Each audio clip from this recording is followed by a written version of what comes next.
is, let's start with the cannon, because we do need a cannon to make this cannon. So I'm making the proxy right now. It's nothing is like any kind of final model, and nothing is remotely, you know, like everything is just kind of roughed out. So don't feel like anything here is final. This is absolutely our the quick model, quick and dirty. That's what we're doing when it comes to the proxy. As far as what is required from the proxy, does it look good in the silhouette? Does the form look good? It doesn't matter if the polys don't look great. I'm just looking for the form. So there might be some things like, you know, obviously the cannon tapers, maybe a little longer. The scale doesn't necessarily matter now, but if you are making any kind of game with a any kind of specific scale, it's nice to pull in some references of, like, say, you know, a character to see if you're making your cannon too big. But I don't really need any of that. I'm just making a cannon. See, we'll kind of extrude out this side a little bit. And then there's one more kind of edge here. Let's make this a little bigger, just double clicking on that edge loop. And then that feels like it should be back a lot further, something more like this.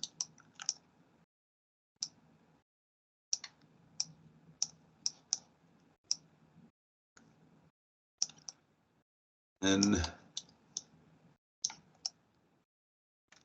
would be a little smaller.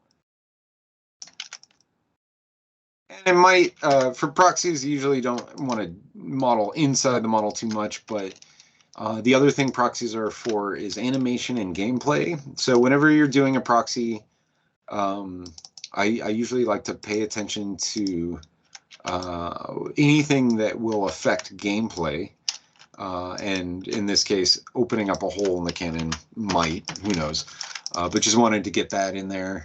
Then the cannon will have these axles on either side that are for the rotation of the cannon to make it go up or down. And I just want to put those in there. And this is also going to help me understand the proportion a little better. Okay. And then they come out a fair amount. And the way that these are jammed into each other, I would only do this in the proxy, not necessarily a final model. And I will show you how to do this when we get to the final model, which will be coming right up. Now we want to create the chassis for it. There's this foot, this big long thing that goes to the ground, and the cannon seems to sit on it. And I'm making the cannon with the axle being in the center. The ground might be the better thing to be on the base, but this will be nice because if I am rotating the cannon on this axle, I can just always go back to 0, 0. And having it align with the axes is very important, because I'm going to mirror a lot of the work that I do, and I don't want to have to do it twice, and I don't want it to get askew like this, because it'll become a lot harder to do any fixes or changes or anything like that. So on that level, there's some things that people will do from time to time, moving vertices around. If you notice, when I grab it from this little square, I can move it anywhere I want. But what's going on here is it's moving it in screen space, which means that if it looks like it's fine here, but if I rotate, we're totally askew in a weird way. So a lot of the work on the cannon, you're going to want to use the arrows specifically, moving it forward or up or left and right, but never grabbing it from the middle. We use the middle grab all the time when we're doing more organic stuff. But doing technical things like a cannon or a car or any kind of device that is industrial designed, usually it's nice to move it on a very specific axis. Okay, so this is going to go just over the axle of the wheels, and just want to add some divisions here so I can make this foot look a little more accurate, which kind of flattens to the ground here, and then it kind of bevels out up here. And then you've got two chassis on either side. Everything here is really rough, but I am trying to match the silhouette. That means I got to figure out this kind of, there's like a interesting hump shape here, and then flat on the bottom, and I want to do that with this box.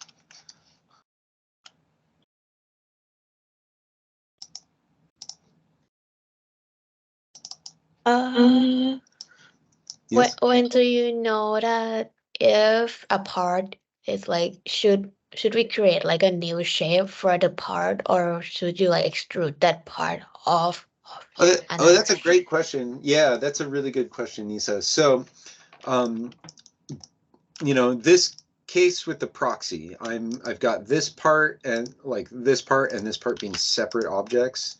That is fine for the proxy, but it might not be how we do the future of the cannon. And the reason being is the cannon itself was made in. If you look at an up close of a cannon is usually made with the axle being cast in the same piece as the fuselage. So what I'm trying to get at about with that is that when an object is, let's see if I can find any up close of these cannons.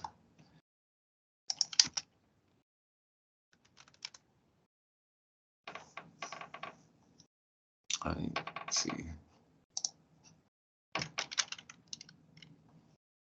All of these show the axle on it, which if we look at the cannon, let's see. No, still the same thing. Okay.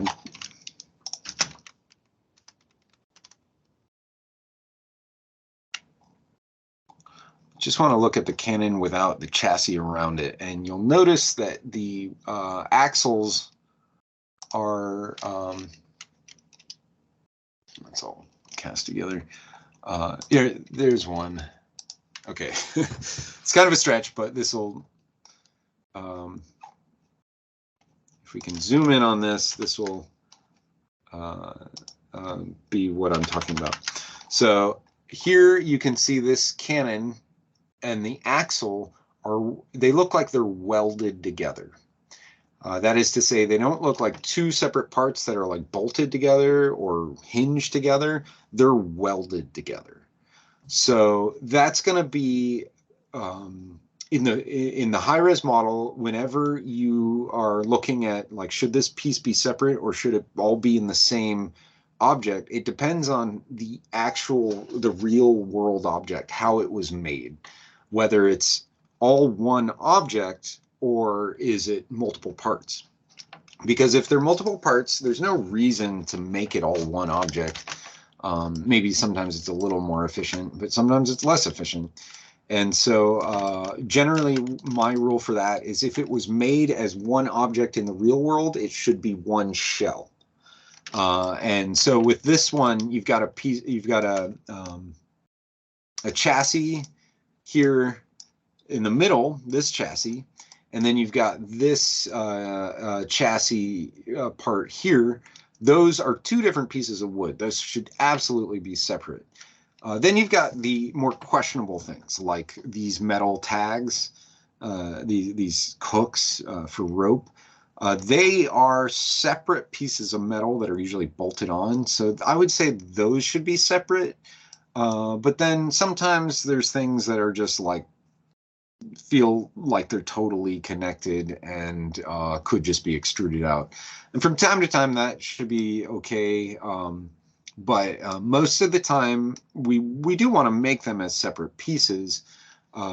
because it is a real separate piece, and you want to see that division between the pieces so you don't get stuck on trying to make a clean shell where one's extruded from the other.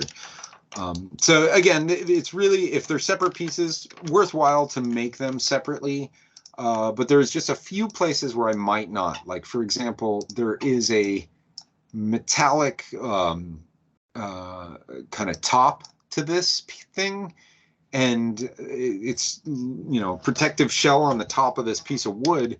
Well, it's not going to save me a whole lot of energy to make another piece that fits exactly around it. So even though that's a separate piece, a separate material, I'm probably just going to extrude it from the actual wood itself to make that metallic edge. So there will be some things where you kind of just got to make that choice. But most of the time, the hard rule can be, is it a separate piece in real life?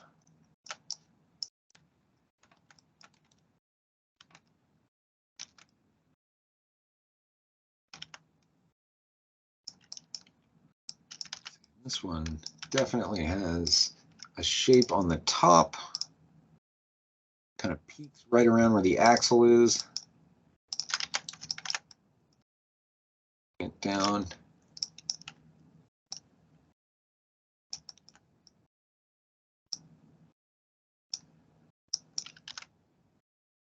Higher in the front. Up the axle because we can. And then the whole thing is kind of rotated. And since it's on the axle, that's perfect opportunity for me to use the axle rotation. That's great. Let's see, let's bring this down just a little. It's got to be, actually go back a little bit. I also like to switch up my move gizmo from time to time. This is world space, and you can see it's not aligning with my object. But since I just rotated the whole object, and as you can see from the channels, there's a rotation of 16 degrees. Then, in order to move an object in line with, or move a vertex in line with this object, I can turn on axis orientation object instead of world, and that way I can move it in line with the object in case I did any rotations with it. And that becomes incredibly helpful for these mechanical objects. So always making sure I'm grabbing the vertices on the back end. And really, you know, you don't want to spend too much time on this, the proxy. You just want to get that silhouette feeling right. Also making sure that this goes all the way down to the foot. This feels a little weird. I think it just needs to be bigger. Yeah, that one feels better. Adjust your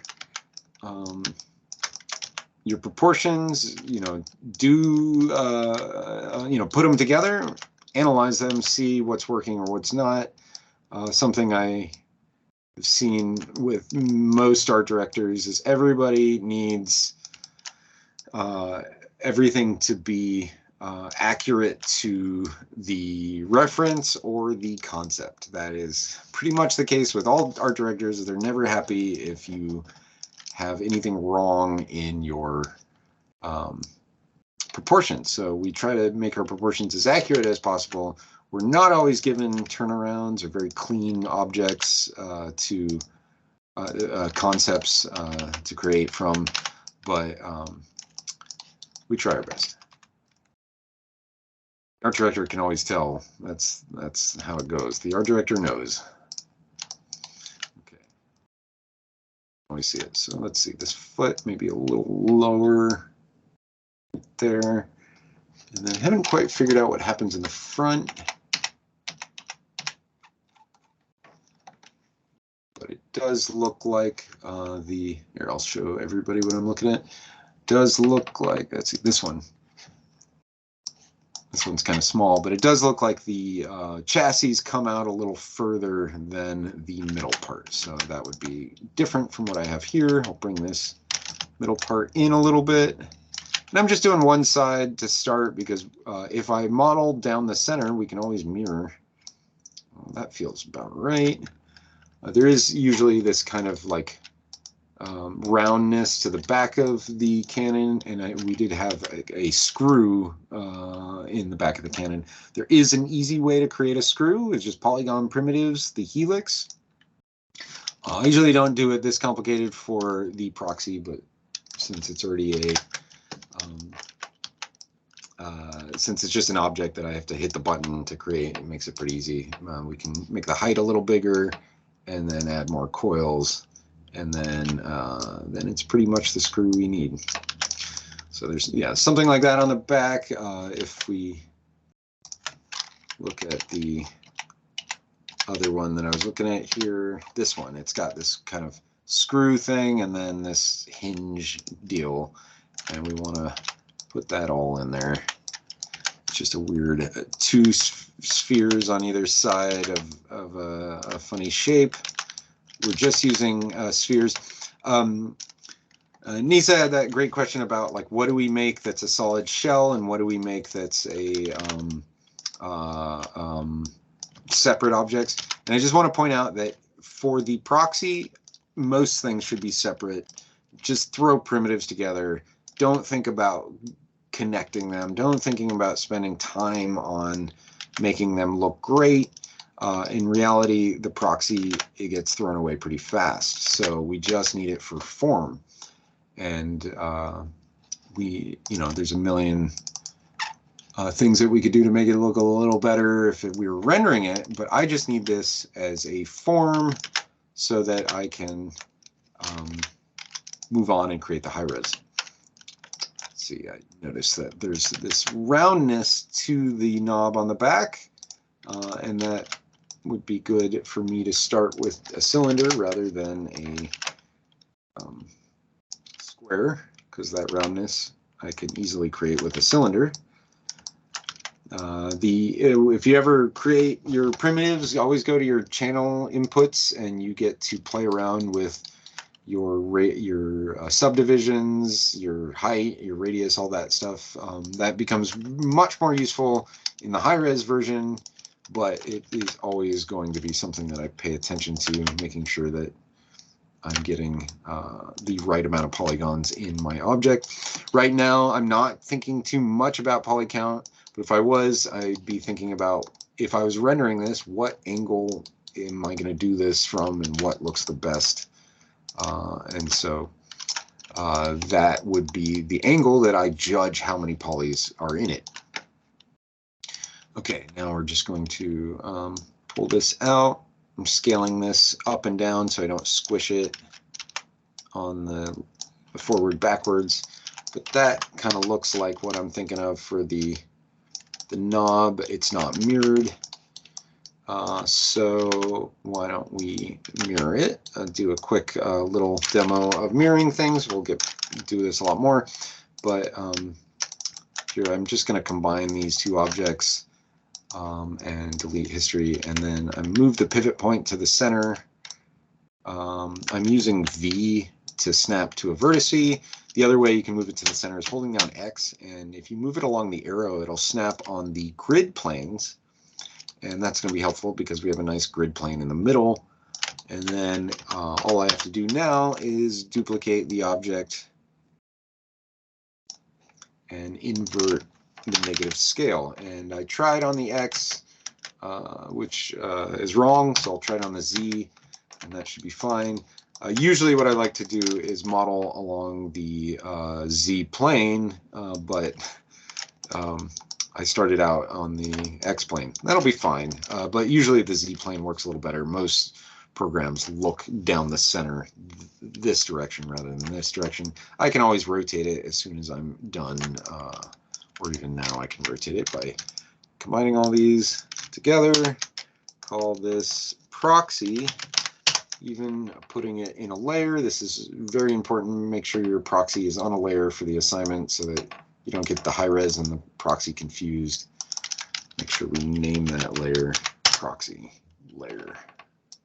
Maya doesn't let you use two of the same name, no matter where they are, so we gotta name it that way.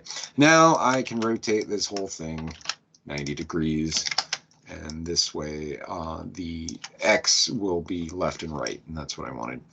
Okay, let's keep going. We're going to make the axle, which is a big old piece of wood going down the center. It just looks square here. Yeah, just big square thing going down the center. Hi, cat. And then, yeah, we'll create that. That kind of plugs into the bottom area, and go from there. Get down. Should be right beneath the wheel. Most Canon axles are right beneath the wheel, and then it kind of plugs into these chassis here, and maybe a little smaller. Come on.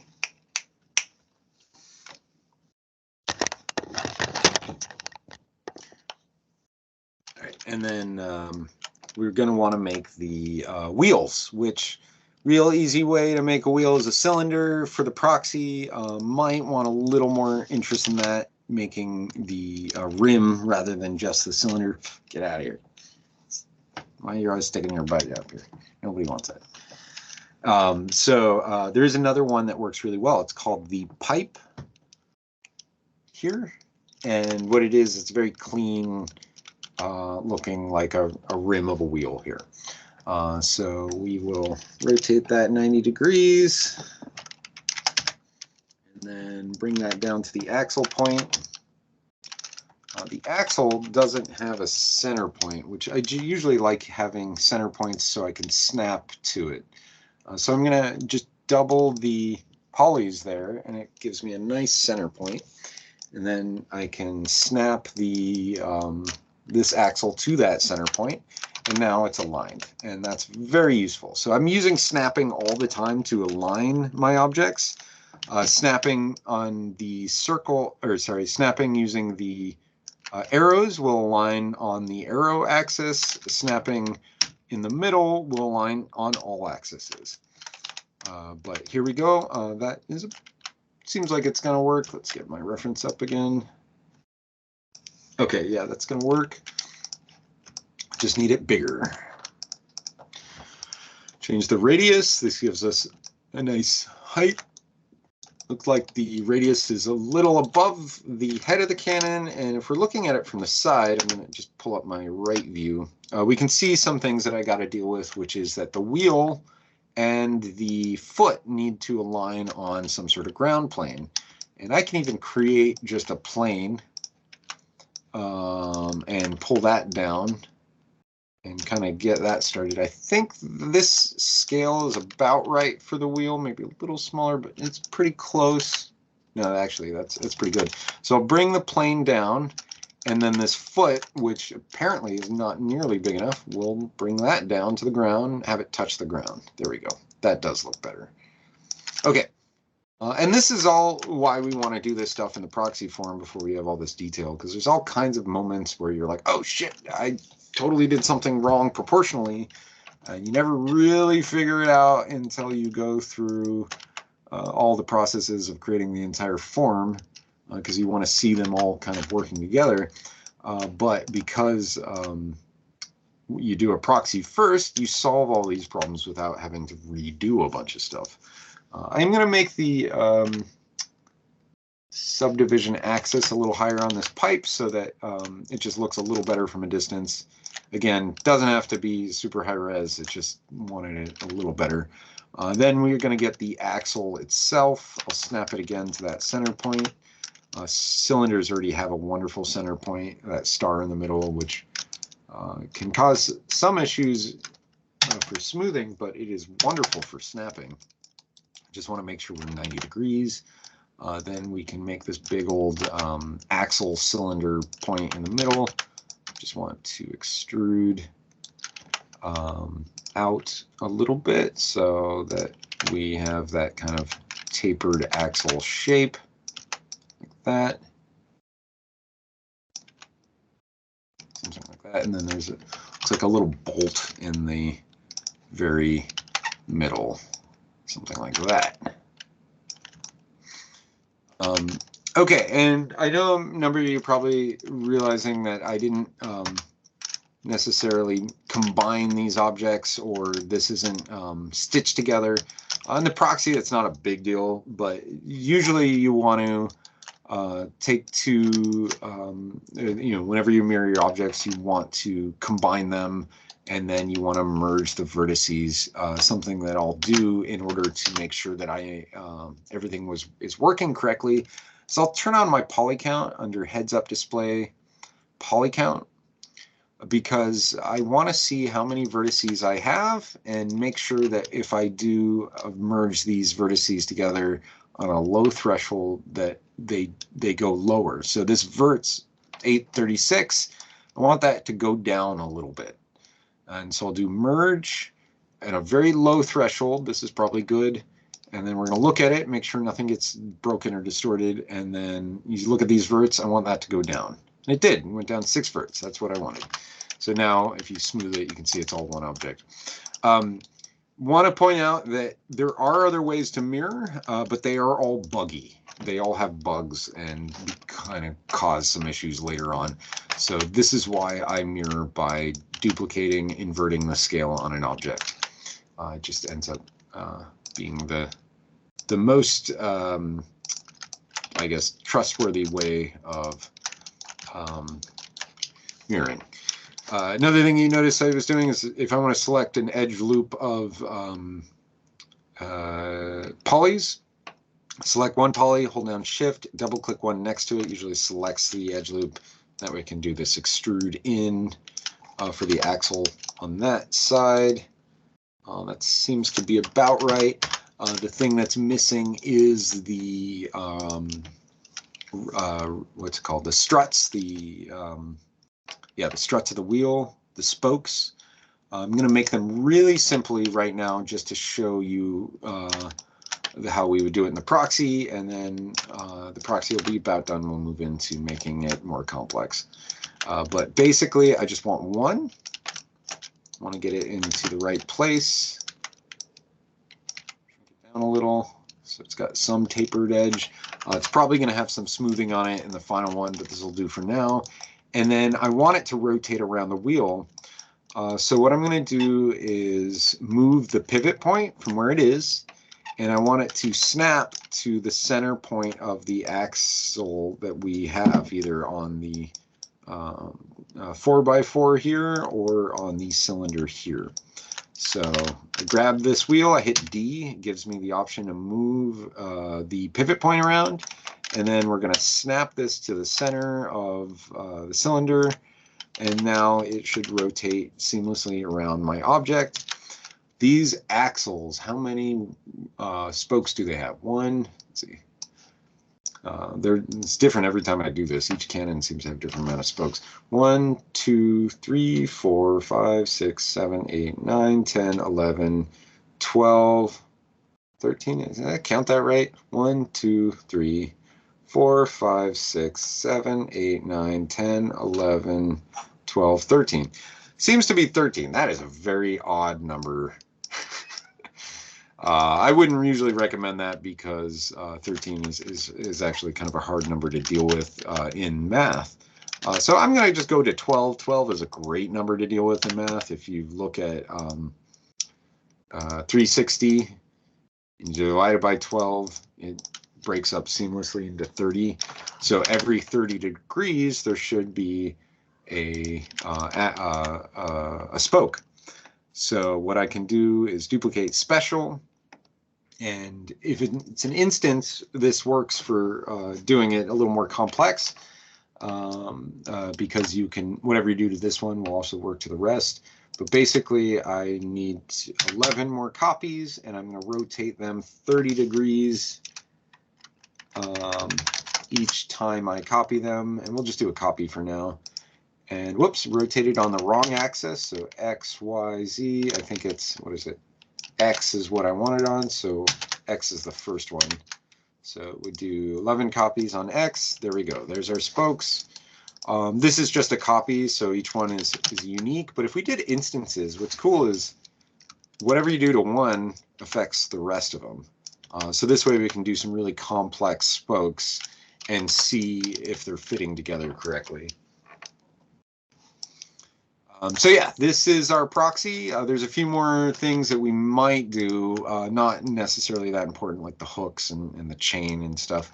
But for the proxy, just wanted to kind of run through the basics. There's a weird little kind of donut thing on the end of this cannon, and we'll make sure that's there. Something like this. Okay, but let me just mirror this wheel and this chassis. I can do that kind of real quickly by Control G, puts it all in one group, and then I can negative the X value and then duplicate it, negative the X value. And now I've got the cannon on both sides, chassis, the most of the elements are needed. This is a good proxy to start with. So now I can select it all, and besides that bottom camera, I'm going to combine it into one object, call this proxy. We can make sure that plane is not in there. I'm just going to put that on a separate layer so that it doesn't get confusing.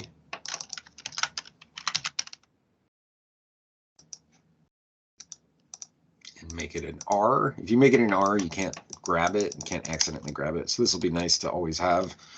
Okay, so the next step is moving on to the high res. We've got model. Let's save it.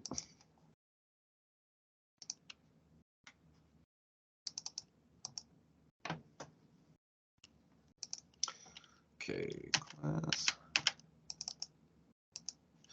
And I'm not a big stickler on saving conventions and everything, but if you have taken some other teachers, some of them might be pretty stickler about creating was it a directory for your project, and making sure that you have all your images and everything saved in that project. That's totally fine with me, but I just want to point out that it doesn't always need to be that complicated. Let's see, I'm in the wrong place anyway. I just want to have it in a folder. That's helpful. Canon, the model, the textures in the same folder. Piece of cake. And a proxy has everything that I need except for maybe some hooks and stuff. If I'm doing a video game, probably want to put those hooks in, but as of right now, I just want to move on, start the high res. Okay, so yeah, next step is the high res cannon, and that means I'm going to be smoothing it. We're going to do the smooth proxy. If you notice right away, if I just take the proxy and smooth it, everything looks weird. But we could start with that. Let's duplicate this cannon fuselage. We can make sure it's named.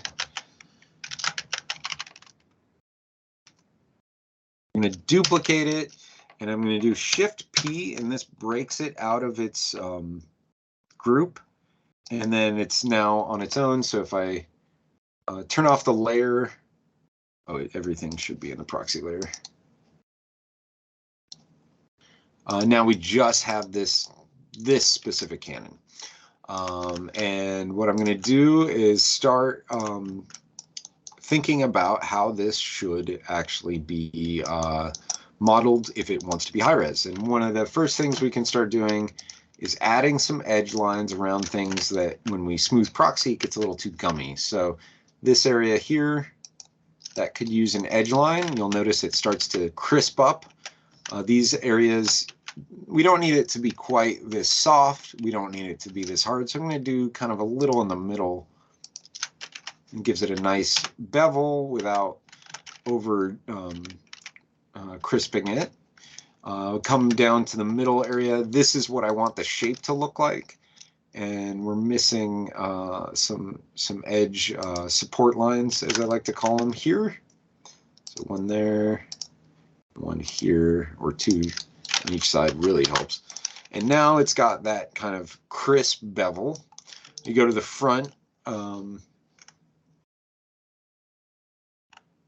Oh yeah, it might be 14. You might be right. I don't know why I kept on coming out with 13. But yeah, 14 is also an annoying annoying number. I've tried 14 and it doesn't, yeah, it's like it does not go into 360 very easily either, which is why I love 12. 12 is a perfect number for that. But yeah, it's 25.7. It's just too many digits to deal with. Back in the day, they probably didn't need to deal with Maya's rotation values. So cannons with 14 spokes. Here, this edge is incredibly important that I get that in, because you want that big, heavy-duty bevel around the front of the cannon, because cannonball is going to come out of there, and you want to see how thick that metal is, because that really shows that it's a solid piece of metal. So good kind of way to start. Let's go back to the cannon. So as I mentioned before, there is like a often a weld in the center, where you have the axle points of the cannon, this cylindrical part going through. And in the proxy, I didn't make them one object, but here I am going to.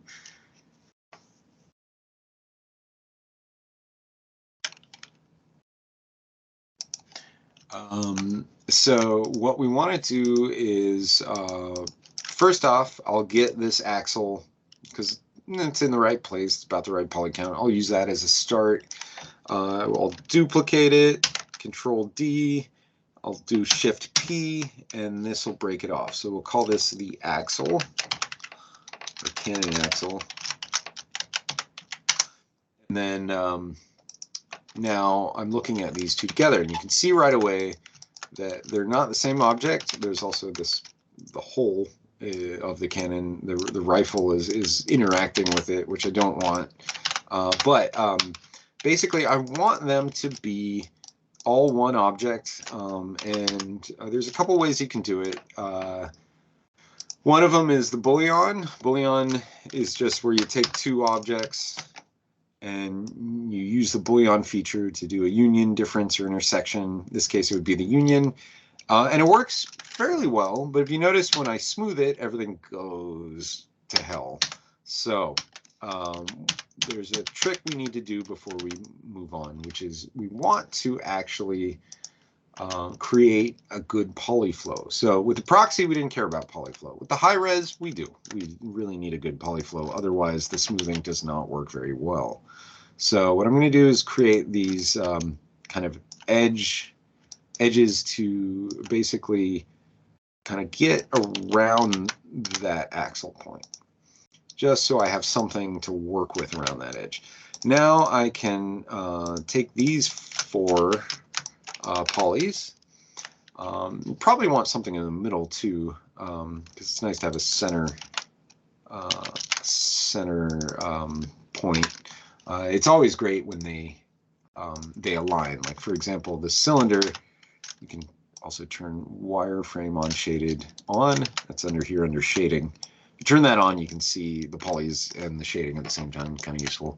But what I could do is add a center line, and then I'm just going to double check, make sure it's snapped to the same as the axle point. I'll hold down V, grab the arrow, and we can move it back and forth, but we want to align it over the center of this cylinder, and that should align the edge perfectly.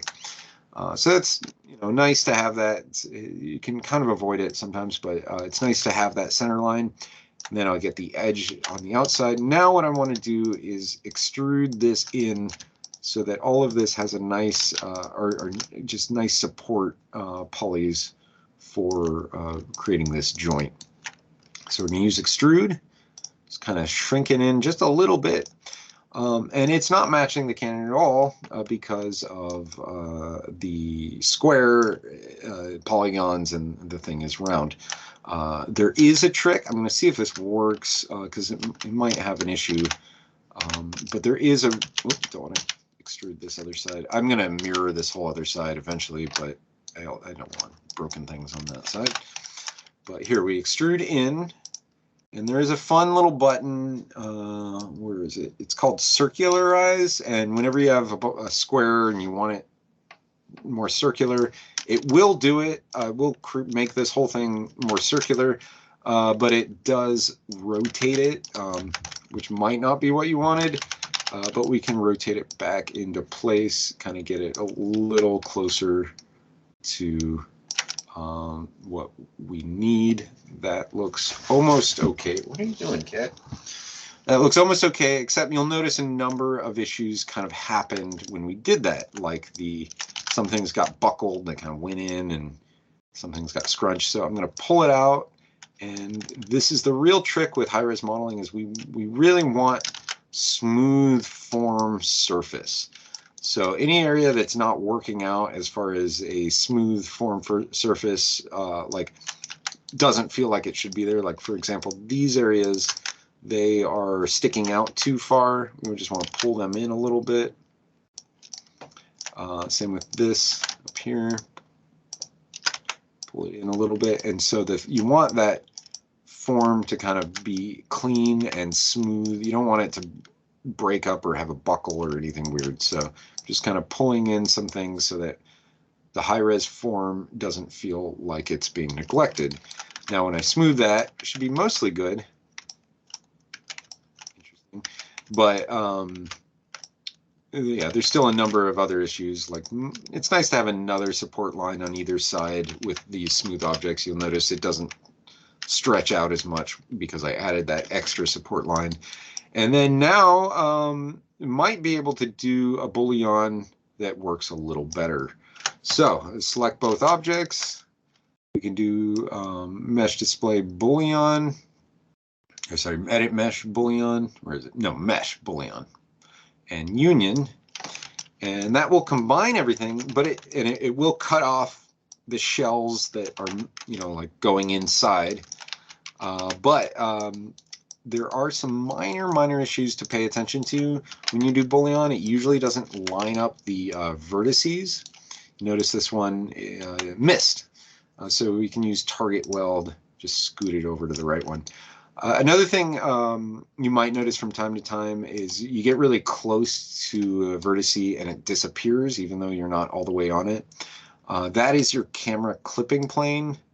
I just want to point this out, that a real easy way to fix it, bring up the camera attribute editor of your camera, and it is your near clip plane.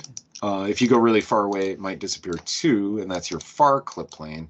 These are just to kind of optimize Maya's rendering distances, and so I might give it one more decimal, and that makes it so that that I can zoom in even closer without going through the model. Right here you can see that wasn't aligned right. That's fine, fix that. Probably same with this one. Okay, and then we have a number of things here that we call n-gons, and these are very problematic. In high-res modeling, we do try to avoid triangles. We don't always get to avoid them completely, but what you really don't want is a polygon like an n-gon that's concave. And this is a perfect example of a concave polygon, because the polygon could accidentally be re-triangulated from here to here, and it would break it and everything would look bad. Sometimes if you do triangulate, it does that. Sometimes it does it just fine.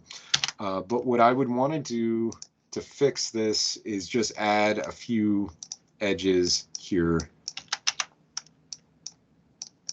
Just, it's one triangle, but it makes it so that that polygon doesn't distort weird. As you can see, it's happening here. So I'll do the same thing here, just adding an extra edge line without adding any extra polys or anything. I'm just adding an extra edge line that will better triangulate the model.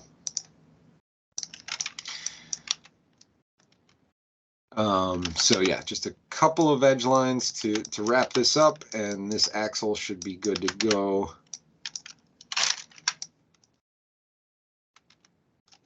See right here, there is a polygon that didn't line up exactly right. It's okay, we can just target weld it, just select the polygon or the vertice and target weld it to the one that is clean. Add an extra edge line. Looks like I need to target weld this one too, which I don't know if I saw that on the other side. Okay, and then this one down here with the. All right, so now, yeah, you can see right here I didn't target weld. Sometimes using smooth proxy, you can see where you miss it because you see this like end gone more than 4 sides, even though it didn't look like it there. So sometimes I'll go into smooth proxy just to double check. But now I've got something that is mostly stitched together. There's just this point always looks terrible whenever you smooth a cylinder like this. So all you have to do is add an extra edge loop there. That helps quite a lot. I do want to add another one here as well. So now if we look at it, it looks like it was welded together rather than jammed in 2 polys jammed together, and that's what we're looking for. That is kind of what's important for any part that you can see that is going to be welded together. You want to do that. The back area, I still need to do a number of things to make this look right in the back, but we're pretty close to mirroring this and finishing it all up. Okay, and then so we'll extrude. I just want to give that kind of, there's like a roundness to the back of these cannons. We'll pull that out. And then when I smooth it, it should, here. This center part is not a big deal because I will put that screw over it and probably doing it as a hole anyway, so we can just even extrude it in that, maybe with a edge support right there. Let's make this edge a little crisper. Okay, now we turn off the wireframe. We can kind of see how it really is going to look. Mostly we're good. Sometimes I like throwing a fong on there just while I'm working, a blin or a fon, just so if it's a metallic object, it's nice to see how the shine is shining off. You can see there's some minor issues with things not being totally perfect on this edge. Just, you know, a little bit of, where is it? Okay, yeah, there's like a little buckle to the shine here and there. That would actually show up in a real cannon. You might have some stuff like that anyway. But usually what it is that form is not perfectly kind of clean flowing lines. And you can usually fix it if we just like massage these lines just a little bit here and there. No, concave quads also have that issue. That would be if a quad did something like this, that is absolutely an issue. Anytime you see a concave quad, definitely triangulate that as well. The trick you have to remember is that ZBrush or Unreal or any other program other than Maya doesn't know what Maya was thinking. So you have to make sure it knows. Because Maya doesn't tell everything. It doesn't tell how to triangulate. So ZBrush is going to try to triangulate it in its own way, and that's why we want to fix those concave polys, whether they're n-gons or they're quads. Usually you want to fix all n-gons anyway. ZBrush hates n-gons, even if they look fine in Maya. ZBrush is still going to hate them. So yeah, usually want to fix all n-gons and then any concave polys. It's basic rules. Okay, so now that I've made one side of this cannon, kind of wrapped it up, there's that screw coming out of the back. We can easily just grab that from the proxy just to get it started. Yeah, that looks about right. That goes in there. And then I need to mirror this thing. So let's cut off the edge that I didn't work on, that side. I always like to double check whenever I'm selecting polys, I usually miss some. You can see if I look down the barrel of this cannon real closely, you can see that I missed a couple here. And you also don't want to grab any on the wrong side either. So once you get them selected, you delete it, and now we can just mirror it and weld it.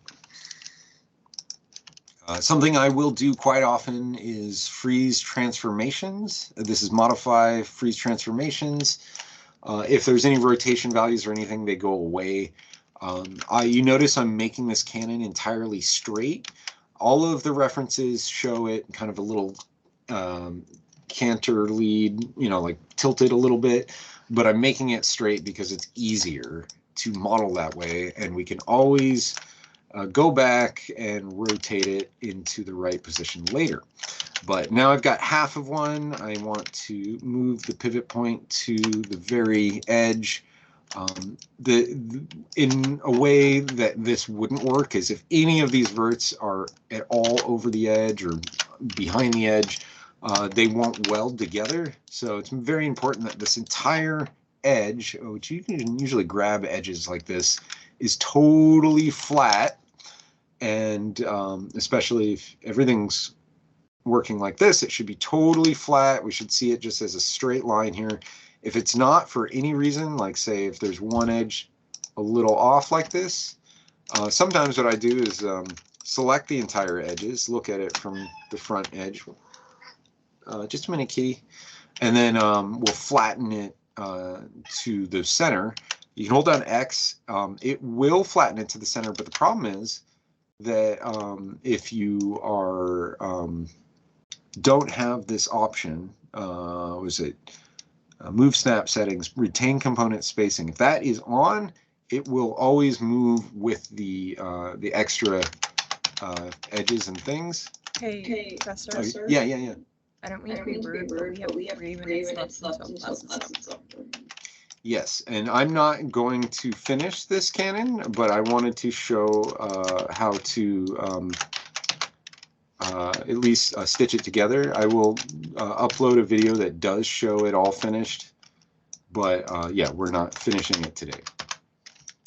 We will have a week to finish the cannon. I just want to get through all the details of this stuff.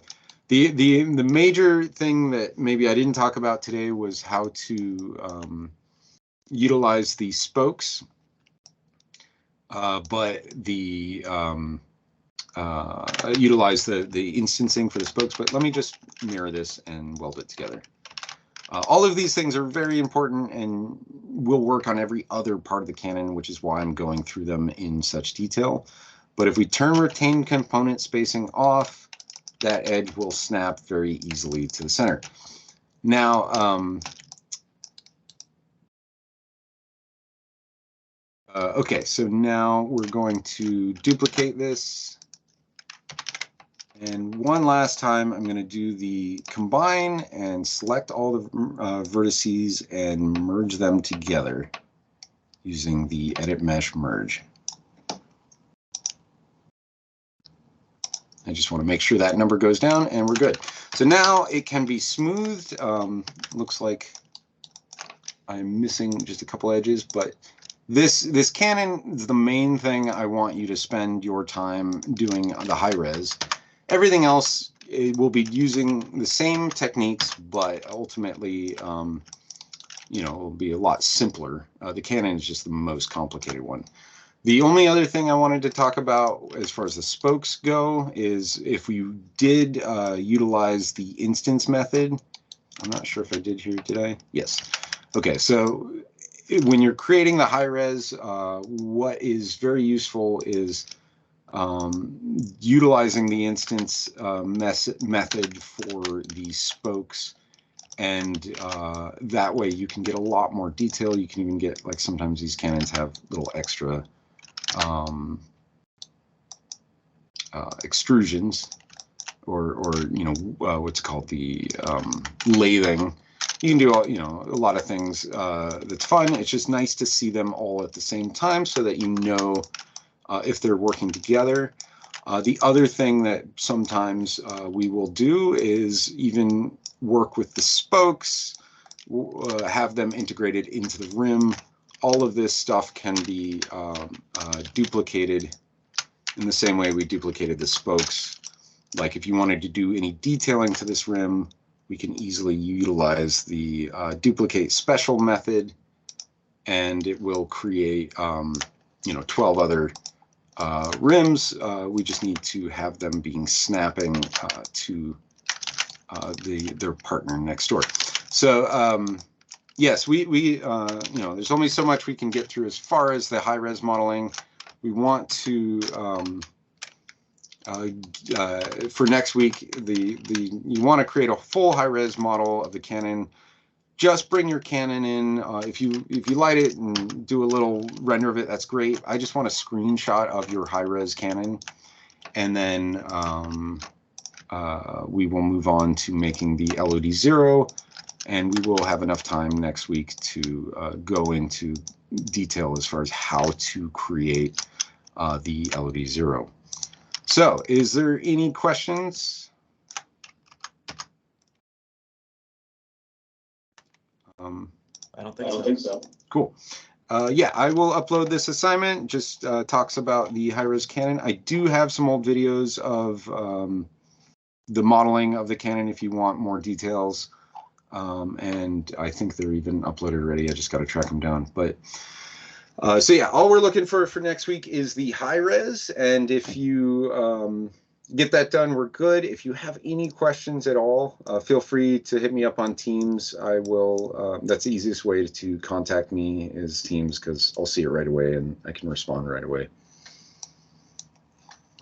Cool. Well, thanks everybody. And yes, again, let me know if you have any questions. We're just looking for the high res for the model next week.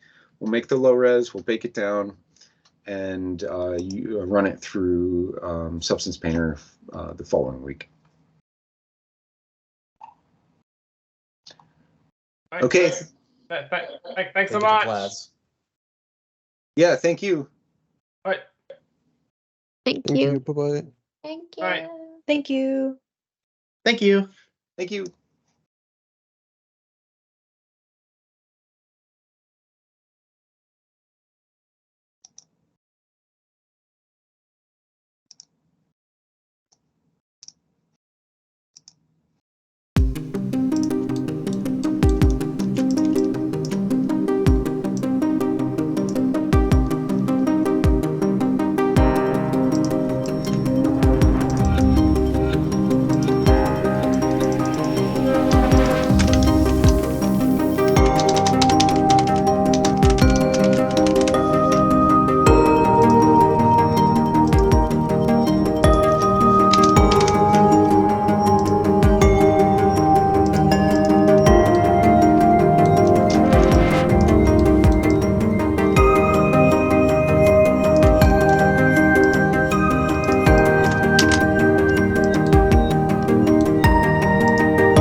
Bye.